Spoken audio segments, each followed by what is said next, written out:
Hi everyone, it's your girl Robin Shockley with Focus Forward with Robin on the go, because you never know where I'm going to be. I'm here on behalf of the community service podcast that I have. It's called The Voice of Vision and Truth. And I'm here with a very special lady today who wants to share her story and let it be known about her Pit to Purpose story life. I'm here with Miss Sybil Smith. Yes. Oh, I'm so glad that you took the time out of your day to be with me. I am happy. I'm glad to be here. Yes. And I'm excited. I'm excited. You've got a glow about you right now, and you are just full of life, it seems. Thank you. Yes, and you know what? You got something to be happy about and to celebrate. At one time, she did not have a moment in her life to celebrate. Right now, we are outside. We are in Greenville, South Carolina, in a little town called Berea. And let me tell you, it's beautiful today. We've got kids outside playing, families are out here.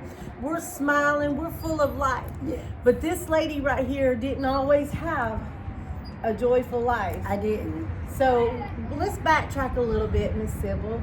Let's talk about your life before today. Yes. Okay? And Yes. then we'll go into today and why you're smiling. Okay. But let's talk about your life in general. Let's talk about the life that you've lived in years past. Yes. Well, basically, as I was like growing up, these times and days, I'm not going to say that you come from an alcoholic family, Okay. but just like my mom left us when we was a little kids, and my dad raised us and Okay. stuff, but he was an alcoholic. So, and he did the best he could. Yes. So, I got through school, got through high school. I graduated in 1984. Okay. So I enjoyed that, and I went to college, Okay. a little bit, and I wanted to take up human service. Okay. I wanted to be like a drug counselor, to help somebody get off drugs. Now, what made you want to do that? Is because you had alcohol in your home, or? Yes, Okay. and that was my passion, because basically I lived it. I've been through it. So that's why I know that I can help You can someone. relate. Yes, I can relate to that. Yes. Okay. So you had went to school, you graduated, you grew up and stuff, but you had a passion in you to work in human relations, human services. Yes. So where did things start to deteriorate, so to speak, where you started going down a different path than what your passion was? Yes. Basically, after I graduated in 1984, I started smoking. First you start off smoking cigarettes. Yes. And then I started drinking, and I was at an early age. I was young when I first started smoking How old were you? pot. I was 12 years old when I had my first boyfriend, Okay. living in my dad's house and with all my siblings. Okay. So How many was in your family? it was 7. 7. Okay. It was that 7. Okay. Yes. All right. But So you had your first boyfriend at age 12, and you Yes. started smoking. And yes, smoking pot at that age started too? smoking pot. Okay. Hanging out and stuff like that. So I guess it was the kids that you were around that was smoking the pot. And That's so right. It, of course, influence gets in the way of our purpose, and we don't know when we're young. I remember I was young, and I remember taking my first sip of alcohol. I was in 8th grade. Yes. So and I was like, later I Yes. loved it, but then it was like, oh, okay. But so I get that when you're young and Yes. you got that peer pressure and you're being influenced, especially you got a boyfriend. Yes. And all that. Oh, yes. And I got pregnant with my first boyfriend. Okay. Just at the age of 16. 16. I Wow. didn't quit school. Okay. I went to the teen parent program. Okay. Pregnant school for young mothers. Yes. Over there in I think it's off and over there in not West Greenville, but off of Anderson Road. Okay, Yes, Anderson okay. Road. And I never stopped going to school, you know, because I wanted my education. Okay. And I did. I graduated in 84. I had my son. Okay. And that's my first son now, Okay. Al Harris. Oh, Al Harris. Yes, he's my firstborn. Well, I'm a firstborn too. So Wow. yeah, there's something special about the firstborns. I know my firstborn. There's something. I mean, I love I love both my Yes. kids, but Yes. there's something unique. You know that there's a calling on that firstborn, Right. Too. So Yes. and as we know with Al Harris, there definitely is a calling, and that's another time for another story Yes. to talk about him because he's got a powerful story too. But about you, Miss Sybil. So Yes. you had a child. Yes. All right. Now, did you do drugs during that time? No, at the teen parent school, I quit. You know, Okay. I quit doing the pot and smoking the cigarettes Okay. and any of that. Okay. You know, just to get myself together. Okay. And after I had the baby and stuff, we made sure that he was fine. Got him on up in school Okay. and stuff like that. But things came to a turn when I become getting older. You know, I can say when he was about 5 years old, you know, I started like clubbing or going out. Okay. And so then- what do you think made you want to shift from just being the stay-at-home mom, taking care of your child and stuff, to one where you felt like you were missing something, or? No, it just seemed like I wanted to, I'm not going to say be free, you know, but I wanted to live my life. I wanted to go and see the world. I just Okay. wanted to go out, Okay. especially when my friends come by and Sybil, let's go out for a little while, Yeah. you know? Yeah. And then that moment, that's when I started to, my life started shifting. I mean, Okay. really in a negative way. You know, I started sniffing the cocaine. Oh wow, was that the first drug that you did besides Yes. marijuana? No, it was marijuana and cigarettes and alcohol. Okay, that's So basically what it was. Yes. But cocaine was the first big drug. Cocaine was the big drug when it was the sniffing in your nose. Okay. You know, but then that drug began to get a little weak. You know, a little weaker. Your body got used to it. Too used to it. You know, so you want something stronger. Wow. You know, so I say, you know, a few years, months passed, you know, I just kept on going out and just hanging out. I just wanted to go and just have fun, really. Yeah. I just wanted to go have fun, but when I thought it was fun, it was really like I was hurting myself. It was dragging you down. That's right. And once you get, I do know this, because I've talked to people and plus I've had experiences. Once you get involved in something, you don't realize you're being brought down because Right. you're in the middle of that. Right. So what is it that really brought you down to rock bottom? I started beginning to leave my son with my father or leave him at his father's grandmother's house, you know, his grandmama's house. And I really started hanging out real bad.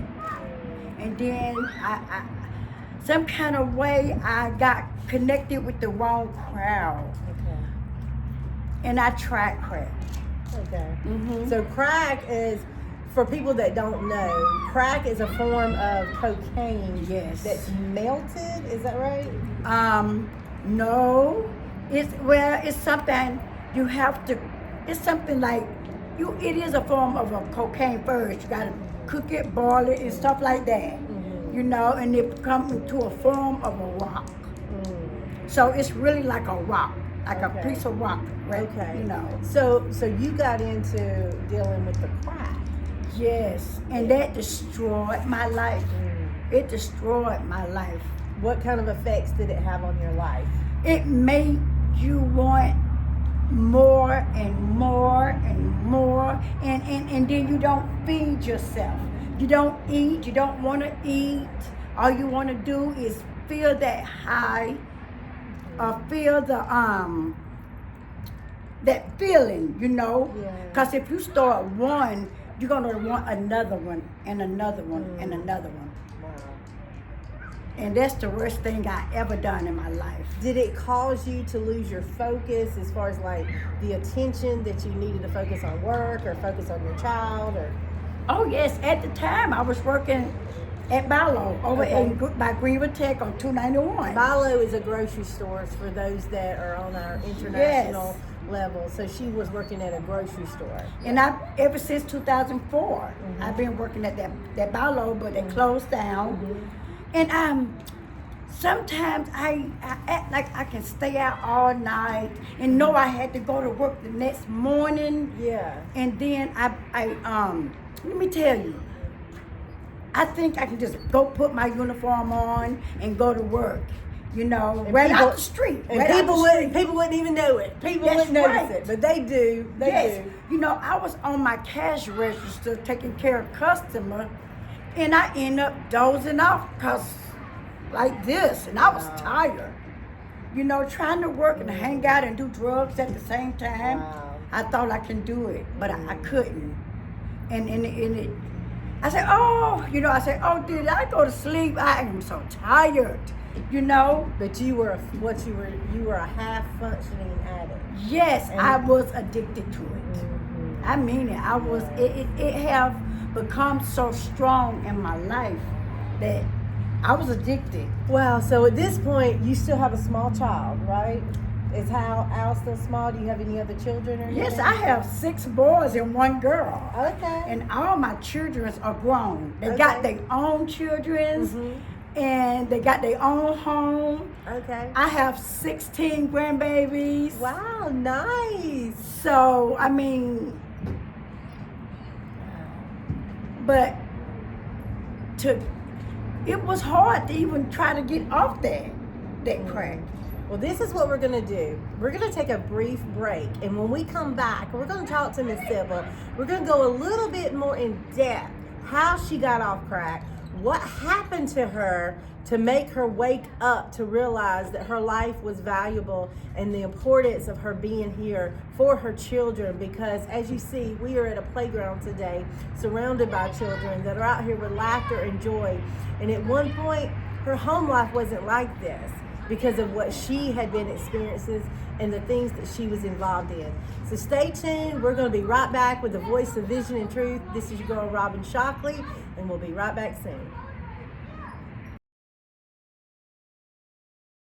Hello world, what a wonderful day it is to be alive. This is your girl Robin Shockley with Focus For with Robin.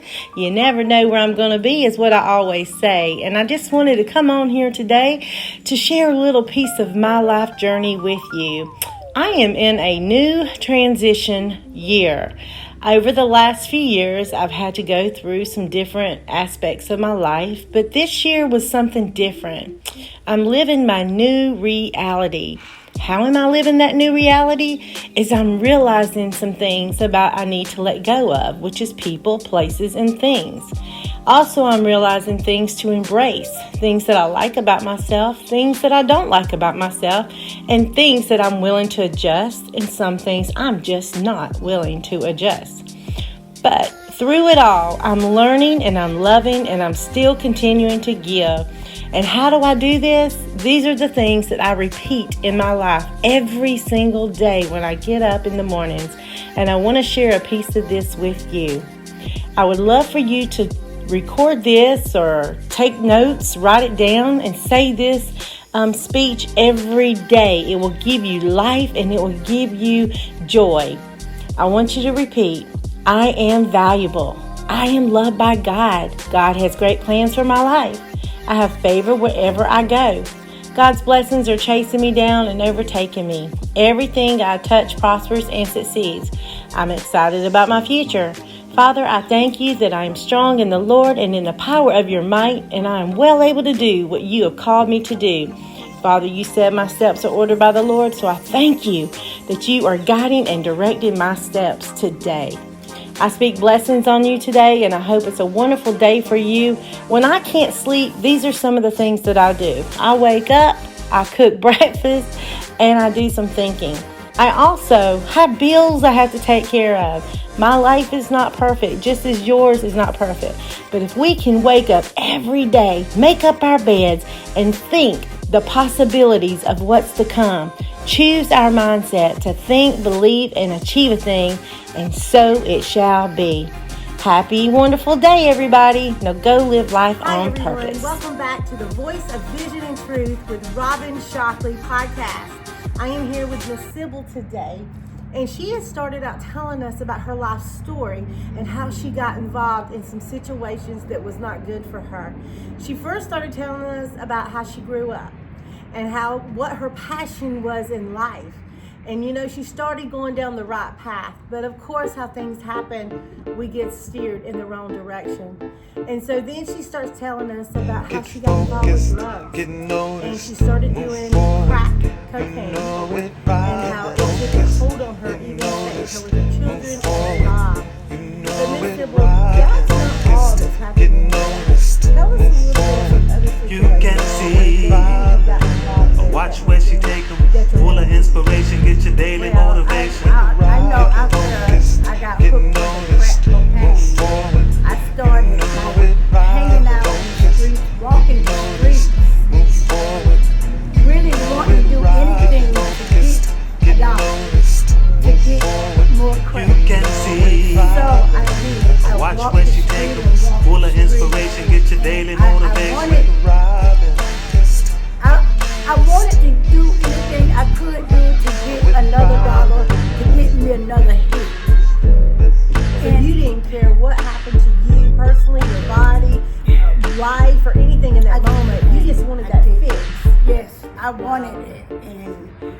And I was so scared walking the streets at night, But even walking the streets at night, I will ask God to help me, to help me get off of it. I mean, I was literally out there to sun up to sundown. So I advise anyone, the drug is not for you. It destroyed my life. So what happened when you were walking the streets? I get in this car with somebody thinking that they're gonna, trick, whatever you want to call it. Yeah. And get me a few dollars for whatever I can get. And before you know it, I wasn't able. Wow. It was bad. I mean, I trust these people and I get in their car, but I didn't care because as long as he give me that money first, I make sure I can do what I do and get on out of there. Wow. So did you get attacked? But one time back up here off the White Horse Road behind QT gas station, I got in this car with this man and I thought that he was gonna, like whatever we can do. Yeah. But I was pregnant. I was pregnant at the time. out there, okay? Got in this car with the man. He had a gun, but only thing he did was put it to my head, okay? He didn't rape me, but he made me do certain things to him. Yeah. You know, he molested you, so yes, he molested me, and he didn't give me a dime. You know, so you put yourself in these positions, but you felt helpless, but you felt like you needed a hit of a drug to survive. So once you get yourself in that position, you don't know how to get yourself out. You don't. So these are just a few things that has happened to you, but there was something that was a life or death situation that did happen. Can you tell us when, the date, and if you can remember a little bit about it? Oh yes, it'll never leave my mind. I always remember this. Now 7/27/06. Okay, I was living in Jackson Townhome over in Fieldcrest off of Lawrence Road. Okay. In my townhome. And back then I was still on crack. You know, I was still on crack. I went to buy a lot of it. And I think this guy saw me buy a whole lot. Yeah. So I was gonna go home by myself and, smoke it. Okay. But when I was walking home, I can say this car was scoping me out. I do believe he was scoping me out to see what was wrong. You know, I don't know. But I know when I finally come up in his presence, he was driving the car in my lot, where I live at. And he seemed like something was wrong with him. Okay. And I asked him, I say, sir, you all right? But see, because I love helping people. That's why I love taking care of. That was your passion. Yeah, yes, it's my passion, and it's still my passion right to this day. I said, oh, you all right? He say, no. I said, well, let you meet my son, Omar. You know, out of my 7 children, Omar was there. And I told Omar, I said, Omar, I'm going to help him. And he told Omar, your mama going to be right back. She going to help me. I'm going to bring her right back. But, okay, I got in his car. And I shouldn't have gotten in this car. I know, you know. But I did. And what it was, we ended up way down in Lawrence County. Wait, I didn't know where I was at. We got in this door. We got in this house, and I think it was his because he had a door key. Okay. And when we got in there, he tied me up. He took my pocketbook, my money, my drugs, and just tied my eyes, my mouth, and hands and feet. And then he took my skirt off, but he didn't rape me then. But he threw me in the closet. And then I stayed in that closet for a good while. And then after that, he got me out the closet. I'm still tied up, hands, mouth, feet. And then he put me in the trunk of a car. And then he rode me around for hours and hours and hours. And I didn't have no clothes on. But he rode me around just like that. I didn't know what was going to happen to me. I was so scared. But in that closet, I asked God. I say, Lord, please don't let me die. Lord, please don't let me die. You know, I was sincere because I know God heard my voice. I know he heard my voice. And that man stopped. He stopped. And then he opened the trunk. And I thought, and he pushed me on the ground, and I still can't see nothing. And then I thought he was going to just leave me there and just go away, you know? But he didn't leave me there. Was he drunk? Was he high himself? He was delusional. He had to be delusional. Because if he took all my stuff and he had stuff, I don't know why he done this to me. It was something, I never knew the man from a paintbrush or what. But he got me out of that trunk of a car and he threw me on the ground. And I thought he was just gonna go and leave me. Yes. But he didn't. What I felt was pow, pow, pow, all in my body, all on my left side. He was shooting me so hard. He shot me here and here, and he come out there and there. And then he shot me all back, everywhere on the left side of my body, in my legs, in my stomach. And he shot me 14 times, over and over again. But what it was, after he shot me, he poured Clorox all over my body. You know, I guess he wanted to get rid of the evidence. That it would, I guess it would disintegrate. Yes. Yes. Man. But see, what he didn't know, that God had a plan. Amen. What he didn't know, that God had a plan. Some kind of way the ties come off my eyes. And I saw light. You know, God is of light. Yeah. And whatever that light was, I drugged my body. I drugged my body to that light. And it was a highway. Cars passing me by. passing me by. So I get closer and say, help. They didn't stop. Them cars did not stop for me. They just passed me on by like if I wasn't nothing. And so I got closer. I got closer to the road. And I said, help. But the third car stopped for me. And guys, no, it was a guy named Mike Heineken. He's my brother in Christ right now. He got out of his car and he came to help me. And he said, what's your name? What's your name? And all I was saying is, and then all that I was saying was, my kids. I wanted my kids. See, I just wanted my kids. And God, no, I wanted to be back with my kids. So he asked me, well, he thought my kids was out in that field dead too. But no, after that I conked out. But all I wanted to go back is to be with my kids. To be with your kids. Wow. God spared you, honey. He spared your life because he did give you a purpose. And I can say this because I am a part of a fifth generation. Miss Sybil had a customer that came into the grocery store that was my grandmother.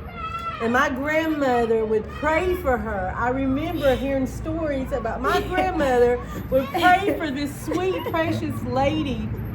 And I remember sitting beside you at church one day when I was finding somewhere to sit, and you asked me, are you Shirley's granddaughter?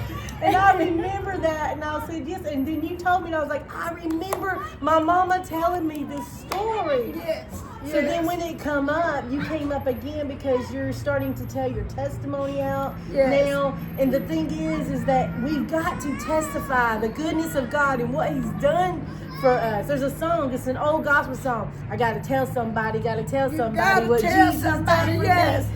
So it can help the next person. Yes. So Miss Sybil, we know you are alive and well today. Shining your brightness, shining your glow. Yes. Jesus Christ is in your life. And I'm so excited to be sitting here with you in Berea of Berea, South Carolina at this park with children. Now let's talk about the children. So all you cared to do was get back to your children. So once you got yourself healed and God restored you, rebuilt your life and everything, and you turned your life around and such, and you said you have how many children? I have 7 children. I have 1 daughter and 6 boys. Wow. Well, I'm gonna, before we close, Miss Sybil, I want you to take a few moments. One is to share something to your children. I want to give you an opportunity. If there's anything you want to say to your children, feel free, because it can help maybe other moms, you know, to stand up and say whatever's on their heart to their children. So this is your platform today to share what's on your heart. I just want to, first of all, give God the glory that we are here today. I just thank God for my sister, first of all, invited me to do this with her. And I just want to talk to my kids, my children, to let them know I thank them for forgiving me. First of all, they forgave me for anything I've done wrong or anything I've hurt them with. You know, I thank them for forgiving me. And I just want them to know that in life, the drug is not a joke. Cocaine is not a joke. It will take everything from you. You think it may make you feel good for a while, but it will destroy your life. Alcohol will destroy your life. I've had car wrecks drinking. I don't want none of my children to become like I was. I want you to be better. And I love you no matter what. But I just pray that God keep y'all safe. And just know what the crack and the cocaine and the alcohol can do to you. I love her. I love you so much. It's precious. That is so precious. And I just want to say to any mom that's out there, love your children's.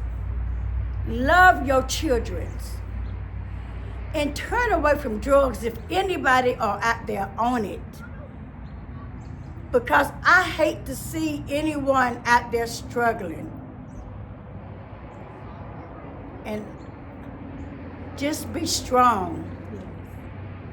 Thank you, Miss Sybil, for taking the time to share your life story, you know, from pit to purpose, because now you are living a new life, you know, a new life in Christ, and new life in a new body, so to speak, because once was dead is now alive. And I thank God for this opportunity to be able to sit down with you, hear your story. You are a precious woman. You've got a sweet spirit about you. And I'm just thankful that you took the time to be on the Voice of Vision and Truth, to share your voice, to share your truth.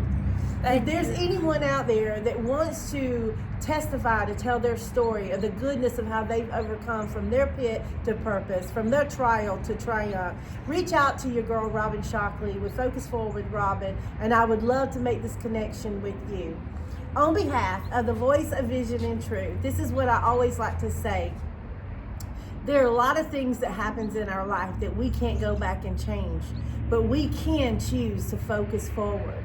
We can start with new beginnings and start our life over.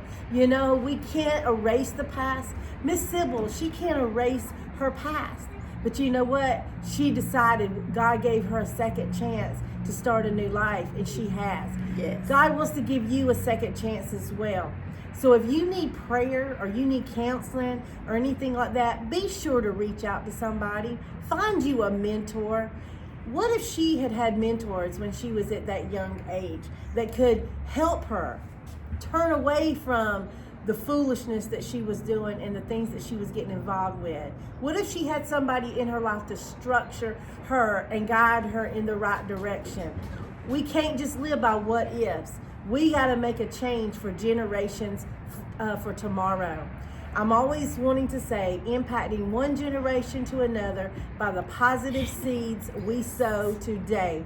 Miss Sybil is sowing a positive seed today by sharing her voice. I always want to tell you this too. Remember, if you think a thing, you believe a thing. If you believe it, you will achieve it.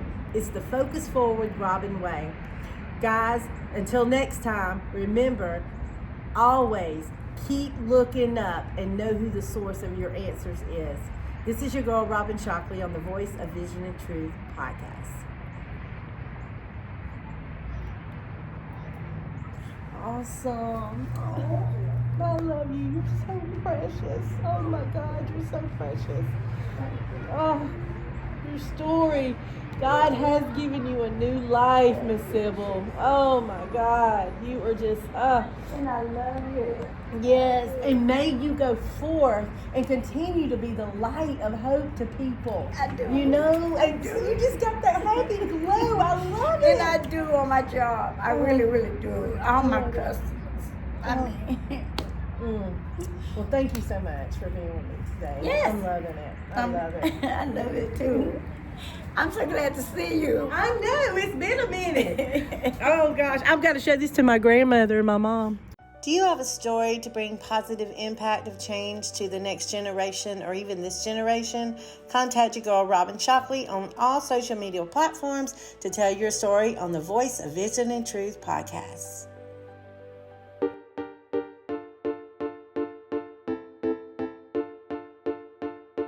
Get focused, get noticed, move forward, you know it, Robin. Get focused, get noticed, move forward, you know it, Robin. Get focused, get noticed, move forward, you can see. Watch where she take 'em, full of inspiration, get your daily motivation.